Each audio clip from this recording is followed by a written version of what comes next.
এরশাদনগর থেকে গত শুক্রবারে নামাজের আগে, জুম্মার নামাজের বেশ কিছুক্ষণ আগে সে মিসিং হয়।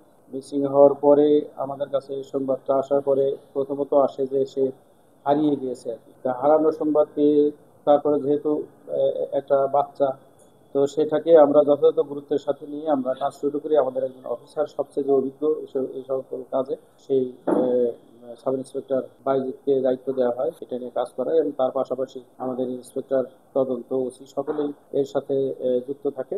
এবং এই ইস্যুটি নিয়ে আপনারা ইতিমধ্যে জেনেছেন যে আমাদের অ্যাম্বার অ্যালার্ট ফর বাংলাদেশ নামে একটি যে সংগঠন, যারা মিসিং শিশুদের নিয়ে কাজ করে, সেই সংগঠনও তারা শুরু থেকেই এর পিছনে লেগে থাকে এবং তারা কাজ করতে থাকে সিরিয়াসলি। এবং তাদের সহযোগিতা নিয়ে আমরা বিভিন্ন ইনফরমেশন শেয়ারিং এর মাধ্যমে আমরা কাজ করতে থাকি। আমরা এক পর্যায়ে জানতে পারি যে একজন বোরকা পরা একজন মহিলা এই বাচ্চাটিকে ফুলকলি স্কুলের সামনে থেকে তাকে তুলে নিয়ে গেছে, তাকে এবং আরেকটি বাচ্চা, এই বাচ্চা আলিফের যে মামাতো ভাই, ওর নাম হলো হুসাইনকে সহ একটা অটোতে করে তুলে নিয়ে গেছে। এরকম সংবাদ পাওয়ার পরে তারপরে আমরা জানি যে তাকে কিছুক্ষণ পরে অবশ্য ওই বাচ্চাটা যেহেতু একটু বড়, সে মুখ খুলতে পারে, তাকে কিছু দূর নিয়ে যাওয়ার পরে তাকে নামিয়ে দেয়। একটা পর্যায়ে নামিয়ে দিয়ে যে তুমি থাকো, আমরা মিষ্টি কিনে নিয়ে আসি, এই কথা বলে তার বাচ্চা হুসাইনকে নামিয়ে দেয়, এবং এই ছোট যে বাচ্চাটা আলিফ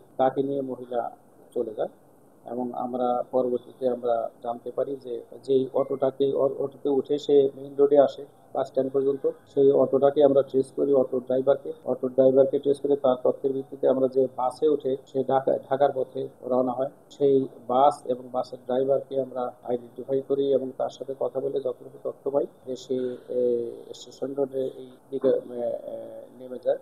তারপরে এখান থেকে তারপরে আমরা আরো কিছু তথ্য প্রযুক্তির মাধ্যমে আমরা জানতে তথ্য দিতে চেষ্টা করি। এর মধ্যে অ্যাম্বার অ্যালার্ট ফর বাংলাদেশ, যার প্রতিনিধি এখানে আপনাদের পরিচিত মুখ, আমাদের এখানে উপস্থিত আছে দীপ্তি চৌধুরী, ওনাদের সংগঠনের কিছু ডেডিকেটেড কর্মী, তারাও এটা নিয়ে কাজ করে। এবং আমাদের কাছে বিভিন্ন জায়গা থেকে তথ্য আসে মিসিং, যে এটা যখন সোশ্যাল মিডিয়ায় শেয়ার হতে থাকে মিসিং শিশুটির ইনফরমেশন, তো বিভিন্ন জায়গা থেকে তথ্য আসে এই যে অমুক জায়গায় একটি শিশু কান্নাকাটি করতে দেখেছে, কোথাও বলে যে এখানে একটা মিসিং শিশু আছে, এরকম নানান তথ্য আসে, সেগুলি নিয়ে আমরা যাচাই করতে থাকি। এক পর্যায়ে তথ্য আসে যে আশুলিয়াতে একটা এরকমের ছবির সাথে মিলে এরকম একটি বাচ্চা সেখানে আছে।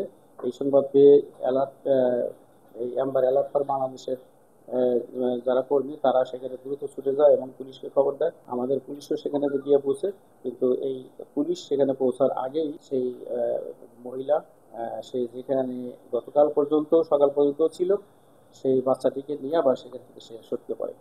তারপরে তার আবার আমরা সেখানে গিয়ে ওই মহিলার যে আগের পক্ষের যে ছেলে, ওর নাম হচ্ছে আবু কালাম, এই কালামকে ওখানে আমাদের পুলিশ তাকে পায়, তাকে পেয়ে তাকে জিজ্ঞাসাবাদে কিছু তথ্য পাই। তথ্য পেয়ে দুইটি জায়গার আমরা ইনফরমেশন পাই যে সে হয়তো শেরপুর অথবা ঝিনাইদহ যশোরের দিকে গেছে। তো আরো কিছু তথ্য আমরা ইনফরমেশন যোগ করে আমাদের পুলিশ টিম যে আভিযানিক টিমের যে প্রধান ছিল যে এসআই বাইজি, সে অত্যন্ত বুদ্ধিদীপ্ত ভাবে সে মানে চিন্তা করে, যেহেতু এটা মানে দেরি করলেই তো আসলে সে যত দেরি করবে তত দূর সে চলে যাবে, তো সে বিচক্ষণতার সাথে সে সিদ্ধান্ত নেয় যে সে ঝিনাইদহ যশোরের দিকে রওনা করবে। তারপরে সে ঝিনাইদহ যশোরের দিকে গিয়ে তারপরে তার যে স্বামীর বাড়ি, তার স্বামী সহ বাচ্চাটিকে নিয়ে পালিয়ে যায়।